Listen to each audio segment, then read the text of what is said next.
Kape painaa hirveetä vauhtia. Tunturisaintilla. Yksivaihteisella. Meikäläisellä on tämmönen kaupunki Merida, jossa ei toimi oikein jarrut eikä vaihteet. Oi oi oi oi. Mitäs nyt tapahtuu? Voi mäki. Eikö sillä pyörällä voi polkea sitä? Ei. Ai niin. Ei voi.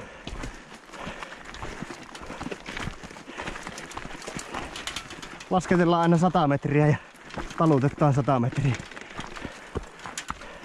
Tää se on elämä. Miten sanot tämmöstä pyörävaelluksesta, niin paljonko annat arvosanaksi? 3/5. Aika hyvä.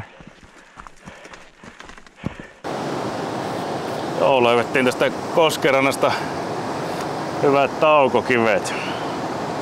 Lähdettiin eilen Äänekoskelta aamusella vaihevikaisella pakettiautolla niin Ruotsi Jokkmokki. 700 kilsaa. Jep, 700 karkeasti ja hotellissa yö ja siitä sitten tultiin tänne Sareikin rajamaille niin autolla ja väläppäiltiin siinä rinkat ja pyörät otettiin sieltä rameasti esille sitten kontista ja mikä sulla oli, joku Merida? Merida. Ei toimi vaihteet eikä toimi jarrut, semmonen kaupunkipyörä. Ja meikäläisellä on sitten semmonen yläasteaikainen Tunturi Saint mummopyörä.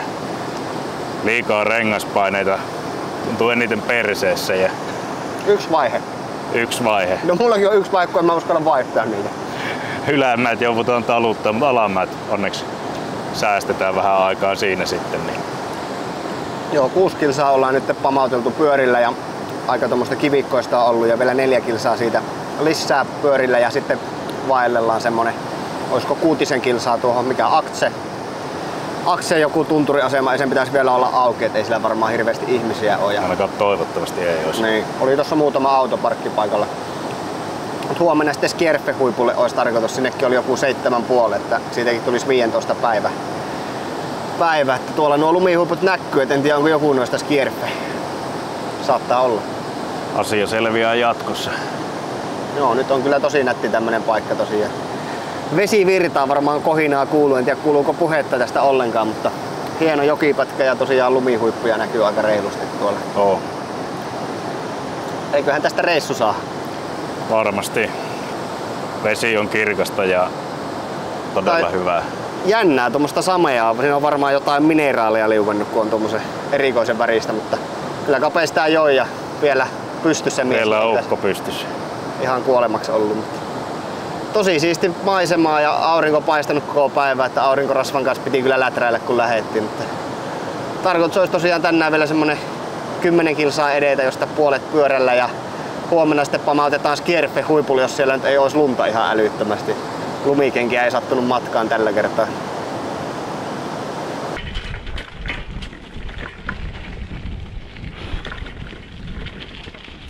Teihille lähtee tommonen polo. 6 kilsaa Akse. Ei olla ainoita, jotka on tultu pyörällä. Ei, tää on ainoa kohta, missä on näitä elukoitakin. No oikein hyvä.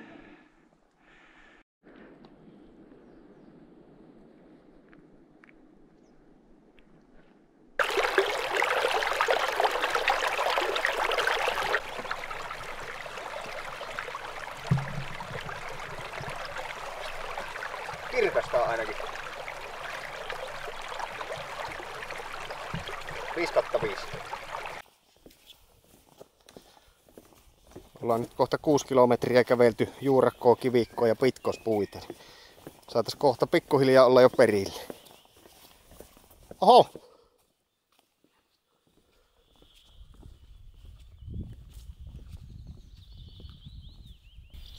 Saavuttiin tänne Akseen. Tässä on joku tämmönen, mikä tää nyt on, tämmönen joku ostotupa, mihin voi majoittua, mutta sitä ei ole vielä auki.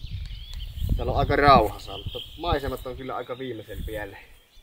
Jokuisessa videossa varmaan näkyy tuo Skjerfe-huippu, mihin ollaan huomenna menossa. En oo tämmöstä ehkä ennen elämässä kyllä nähnyt. Käydään pesulla ja lyön teltta pystyyn tuonne ja hyvät yöunet ja huomenna aamulla pamautetaan Skjerfe-huippu. Vai mitä sanoo kaikki? Se on just näin. Kylmää purovettä. Vähän Savotan vesikassipussukkaan. Ja Otetaanhan sekin filmille, kun kaadetaan jääkylmät vedet päälle. nythän tää uiminen kautta suihkussa käyntiin niin käy helposti, kun Juha ei tosiaan lähtenyt remmiin. Jos et ole vielä aikaisemmin tätä videota katsoessa sitä tajunnut, niin... Kyllä, Juhalta oli vähän perhe- ja työhommia tai mitä nyt olikaan, mutta tosiaan Kapeenkaan lähdettiin kahdestaan. Nyt ei sitten uimisessakaan kellään ole ongelmia tai pesussa. Oletettavasti ainakaan. Katsotaan. Ollaan käyty marraskuusta asti avannossa, niin ei tää voi sen kylmempää olla. No ei luulisi. Eipä tiedä. No niin, otetaan pesu tämmöisellä vastasulaneella raikkaalla puroveellä. Otettiin tämmönen retkisuihku. Alkaa vesikassipussukka mukaan. Niin.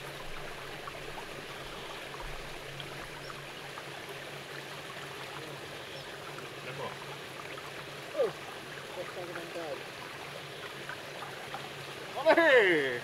Ei muuta kuin...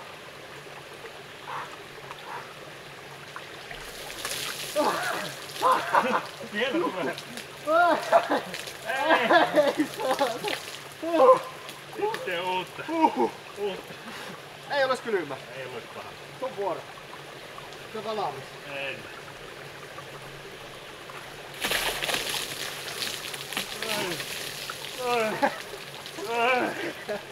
Ei ollut edes kylmä.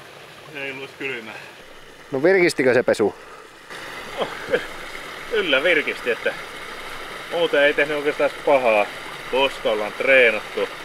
Mutta viimeinen pussin kaato otselohkoon, niin tuli semmonen kunnon brain freeze päälle ja monta minuuttia piti niinku takoa päätä melkein pedaan olokaan vasta. Jaa. Mut kyllä tuo virkistää, vaikka kyllä se kannattaa, vaikka se vähän viileältä tuntuukin, niin kyllä pesu kannattaa aina, niin saa päivän hiet pois ja puhasta päälle. Se on niin sanottua henkilöhuoltoa, että...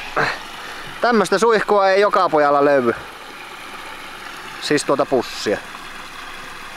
Se toimii tosiaan kenttäsuihkuna. Laitasko me pää tuonne putouksen alle? En mä halua. Huomenna laitetaan pää putouksen alle. Kapea lupas. Huomenna sitten uudet suihkuttelut. Jep. Näihin kuviin ja tunnelmiin. Pauli. Kerros nyt Kapea, oliko hyvä päivä? Oliko hyvin suunniteltu reitti? Joo, seurattiin polkua ja mönkiauraa. 10 kilsaa pyörällä ja 6 kilsaa kävellä. Ja sekin tuntui pirun pitkältä. Meni siinä taas koko päivä. No valitettavasti, mutta määränpäähän päästiin ja maisemat on viimeisen päälle, keli on viimeisen päälle, eväät on viimeisen päälle. Kaikki oikeastaan niin hyvin kuin ihmisellä voi vaan olla. Täytyy myöntää. En mä tiedä mikä voisi enää niinku olla pykälääkään paremmin. Ei keksi. Ei tuu mieleen. Tyhjä olo. Jotenkin epätodellisen näköisiä nämä maisemat täällä. Järvikin vielä näkyy tuolla pirun hienosti. Justiinsa kun tultiin, näkyy niinku pilkahuksia tuolta metiköstä. Sieltä täältä, niinku, että mihin ollaan tulossa. Ja sitten tosiaan kun tultiin tähän laaksoon, niin aikamoinen wow-efekti kyllä siinä, että hetken aikaa piti vähän ihmetellä, että, niinku, että mihin ollaan tultu, mutta huomenna sitten katsotaan vähän korkeammalta samoja maisemia. Veikkaa, että huomenna on vielä hienommat, mutta ei ole kyllä ikinä tämmöisiä maisemia tullut vastaan. Täällä on muutamia mökkejä ja yhdet toisetkin retkeilijät tuolla noin kuistilla.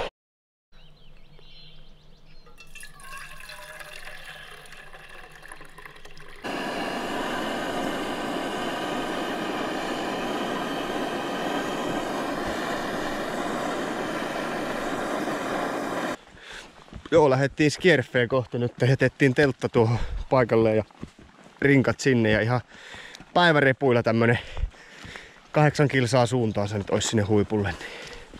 Katsotaan miten miesten käy. Ilmeisesti nousua aika reilusti on. Olisiko ollut 700 metriä niinku pystysuoraan. Noustu nyt semmonen kilometrin pätkä ja nousua on 200 metriä ehkä ylöspäin. Ja Kapeella valuu vähän aurinko. Kaverilla on vähän hiki. Mä oon varmaan tehnyt liikaa nestettä, koska siis tää ei johdu mitenkään huonosta kunnosta, vaan ihan vaan siitä, että mä tankkasin eilen natriumia ja titaniumia ja mitä kaikkea, siberiumia ja nytkö ne tulee pihalle tuosta naamasta? Nyt se sit puskee. Mut muuten mulle ei valu mistään hiki paitsi naamasta. Ei se ollut hikeä. Eiku niin joo. Se oli siberiumia. Joo. Tuonne jatketaan. Taas ei näytä tässä niinku videolla miltään tuo nousu, mutta sanotaanko, että 10 askelta ja 2 metriä aina noustaan ylöspäin, niin on se aika jyrkki. Vähän kuin rappureeniä, mikä vaan jatkuu ja jatkuu. Niin. Ei tätä ole vissiin enää kuin kilometriä, sitten käännytään tuonne vasemmalle ja lähdetään harjannetta pitkin kapuamaan. See you later, alligator. Raportti päättyy.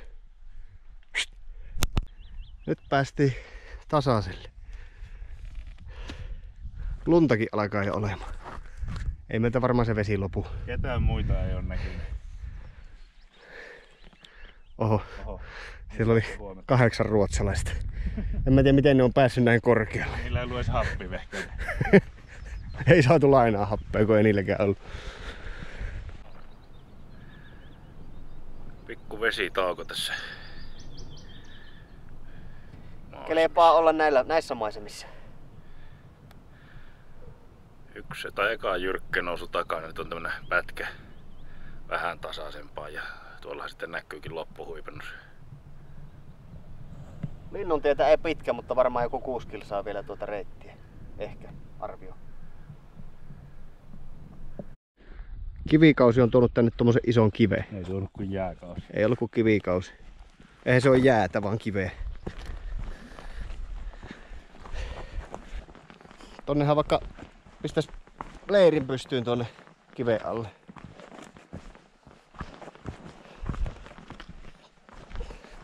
Tästäkin tulee vähän jo näkymään tänne Rabadaalle. Niin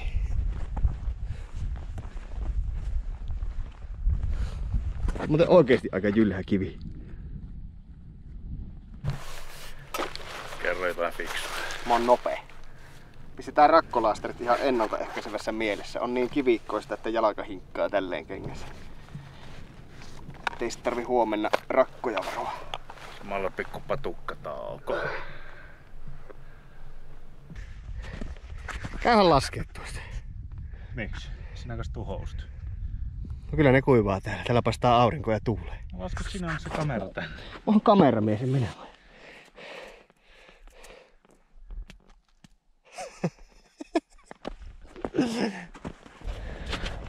Ruuskalle ja Longille terveisiä, että meillä on aurinkorasvat naamassa. Tuo lumi heijastaa aika ikävästi. Valuu kyllä jo pois. Kapea hikoillinen ensimmäisen kilometrin aikana pois, mutta eikä sinne jotain imeyty. Edelleen kohtuu jylhää. En minä vai? Juu. Kiitos.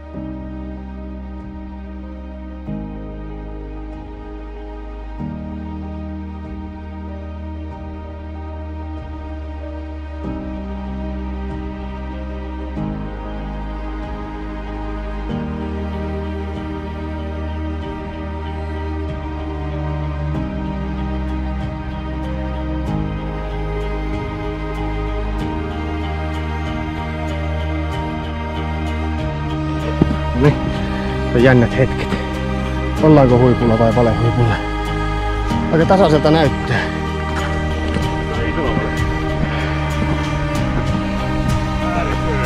Oho!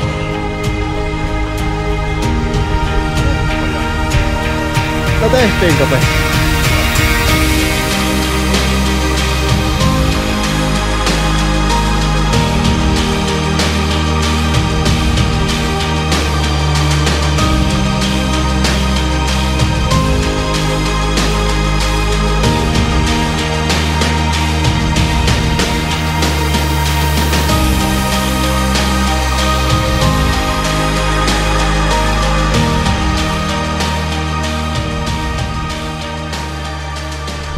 Ei saakeli!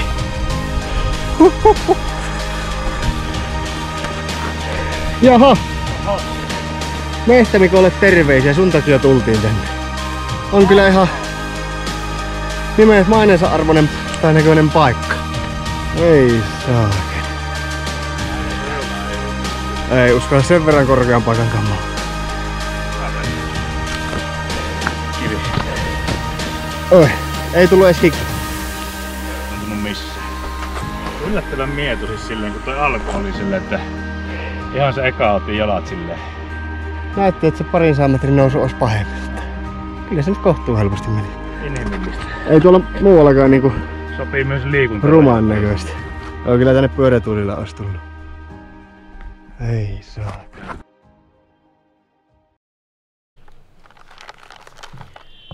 Mikä tää paikka oli? Aktse.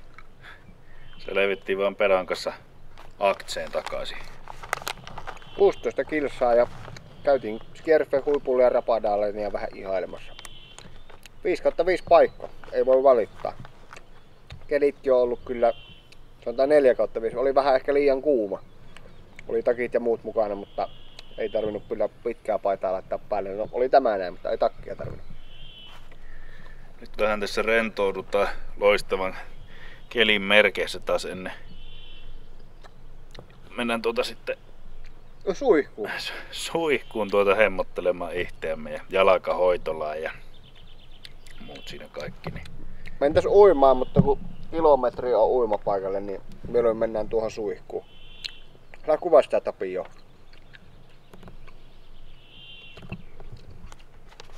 Täällä taas mennään Chicken Jerkkyä, Lemongrass.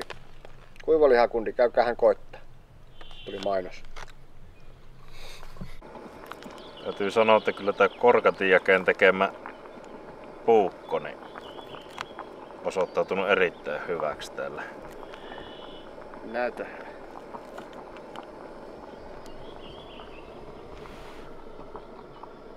Ikamoinen. On vimosen päällä.